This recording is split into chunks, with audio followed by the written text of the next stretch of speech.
हाय बच्चों, कैसे हैं आप लोग।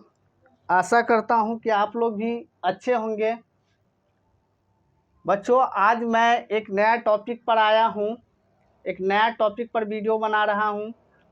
उससे पहले आप मेरे वीडियो को लाइक, सब्सक्राइब एंड शेयर ज़रूर कीजिएगा ताकि मुझे अगला वीडियो बनाने के लिए एनर्जी मिले। बच्चों, आज मैं संज्ञा पर बातें करता हूं और मैट्रिक और चाहे इंटर हो, उसमें हिंदी विषय में संज्ञा से रिलेटिव आपको कम से कम 4 से 5 क्वेश्चन तो निश्चित तौर पर आप जो है ऑब्जेक्टिव बनाइएगा। ये मेरा वादा है कि यदि आप सही ढंग से यदि मेरा क्लास आप संज्ञा देख लेते हैं तो 4 से 5 नंबर आप बिना किताब देखे हुए ऑब्जेक्टिव बना सकते हैं। और ख़ासकर मैट्रिक वाला स्टूडेंट से मैं रिक्वेस्ट करता हूँ, आग्रह करता हूँ कि वो मेरा वीडियो ज़रूर देखे और ज़रूर subscribe and like and share करें और सब्सक्राइब करके रख ही लीजिए ताकि बराबर हम नया नया वीडियो डालेंगे। चलिए बच्चों, चलिए आज हम संज्ञा पर बातें करते हैं। चलिए, संज्ञा को आमतौर पर नामों को संज्ञा कहते हैं। सिंपल से जानिए, दुनिया में तमाम वस्तुएं हैं, उन वस्तुओं का कुछ ना कुछ एक अपना नाम होता है और उन्हीं नामों को हम संज्ञा कहते हैं। चलिए किताबी भाषा पर आ जाते हैं। किसी व्यक्ति, वस्तु, स्थान, भाव आदि के नामों को संज्ञा कहते हैं। जैसे राम, पत्थर, पटना, जवान। यानी दुनिया में जो भी मुंह से शब्द निकालिए ना वो आपको संज्ञा ही होगा। मुंह से जो भी वर्ड निकालिएगा ना वो एक संज्ञा का ही रूप होता है। संज्ञा से ही आगे जाकर कुछ सर्वनाम, विशेषण जो भी कुछ है वो बनता है, आगे हम बताएंगे। लेकिन मुंह से जो भी वर्ड निकलेगा वो एक संज्ञा ही निकलेगा, वर्ड।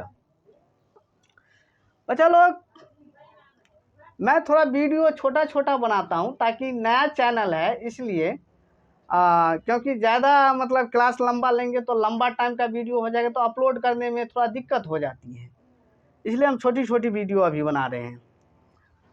इसे 5 प्रकार में बांटा गया है, या ये 5 प्रकार के होते हैं, या संज्ञा के 5 भेद होते हैं, याद रखिएगा। व्यक्तिवाचक संज्ञा, जातिवाचक संज्ञा, समूहवाचक संज्ञा, भाववाचक संज्ञा और द्रव्यवाचक संज्ञा। चलिए व्यक्तिवाचक संज्ञा की हम परिभाषा जान लें। जिस संज्ञा से किसी विशेष मतलब खास व्यक्ति या स्थान का बोध हो उसे व्यक्तिवाचक संज्ञा कहते हैं, उसे व्यक्तिवाचक संज्ञा कहते हैं। खास मतलब विशेष। अब देखिए, इसमें ज़्यादातर 2 ही बातें आता है, व्यक्ति या स्थान। व्यक्ति का अपना प्रॉपर जैसे नाम हो गया राम, मोहन, सीता, गीता, रीता, जो भी है, ठीक है। देखिए हम उदाहरण दिए हैं, जैसे राम हो गया, गंगा हो गया, सीता हो गया, भारत हो गया। भारत एक देश का नाम है तो प्रॉपर एक ही स्थान है, भारत हो गया, दूसरा भारत तो नहीं है। पटना हो गया तो पटना तो एक ही ना होगा, दूसरा पटना तो नहीं होगा, आदि। अब मान लीजिए मतलब 2-3 गांव होता है, एक ही नाम का 2-3 गांव होता है, लेकिन स्थान तो अलग अलग होता है। नाम एक है लेकिन स्थान तो अलग अलग होता है। अब मान लीजिए चार गो लड़का का नाम राम है तो 4 गो लड़का का नाम है लेकिन चेहरा तो अलग अलग है, चेहरा तो अलग अलग है, तो खास नाम ना हो गया। अब देखिए बच्चा लोग, अब हम आ जाते हैं, ये जान लीजिए। देखिए 2 चीज़ हमें जानना बहुत ज़रूरी रहता है, व्यक्तिवाचक संज्ञा और जातिवाचक संज्ञा। व्यक्तिवाचक और जातिवाचक यदि बच्चा लोग आप लोग अच्छी से जो समझ लिए ना तो समझ लीजिए आपका 4 नंबर जो है मैट्रिक और इंटर में ऑब्जेक्टिव में रखा हुआ है। बच्चा लोग देखिए, व्यक्तिवाचक संज्ञा में क्या क्या आता है, थोड़ा हम आधे लिखे हैं और आधा जो रह जाएगा वो हम अगला वीडियो में डालेंगे, ठीक है। तो व्यक्तिवाचक संज्ञा में देखिए, व्यक्तियों के अपना नाम आ जाता है, मतलब अपना प्रॉपर नाम। जैसे मनुष्य होता है ना तो मनुष्य का अपना प्रॉपर नाम हो गया जैसे राम हो गया, सीता हो गया, महेश हो गया, रमेश हो गया, आदि। हम एगो दूगो उदाहरण दिए हैं, बाद बाकी आप अपना समझ लीजिए, हम कुछ बोल भी देंगे उदाहरण। नदियों के नाम में देखिए, अब नहीं इसमें जो एगो चीज़ और हम बताएंगे आगे जाकर, जब हम आपको जातिवाचक के बारे में बताएंगे तो जातिवाचक में क्या है, जैसे नदी, नदी तो जातिवाचक हो गया, नदी के अंतर्गत में जितना भी नदियाँ आएगा वो आपको व्यक्तिवाचक हो जाएगा। ठीक है, तो देखिए चलिए वो आगे हम जाकर आपको बताएंगे। तो नदी का देखिए, नदी में प्रॉपर गंगा हो गया, यमुना हो गया, गंडक हो गया, उसके बाद कमला हो गया, बलान हो गया, और भी अधिक होगा आदि। अब देखिए झीलों के नाम, झील में हो गया डल हो गया, बैकाल हो गया। अब बच्चा लोग एक ठो याद रखिएगा, क्वेश्चन यहीं से बन जाएगा।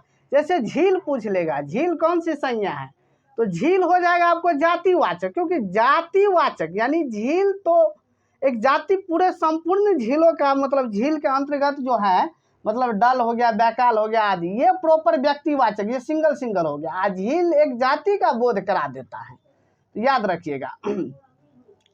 तो ये दो क्वेश्चन मतलब बन जाएगा, जैसे झील कौन से संज्ञा है तो जातिवाचक, झील के अंतर्गत जैसे डल हो गया, बैकाल हो गया, कौन सी संज्ञा है तो व्यक्तिवाचक संज्ञा।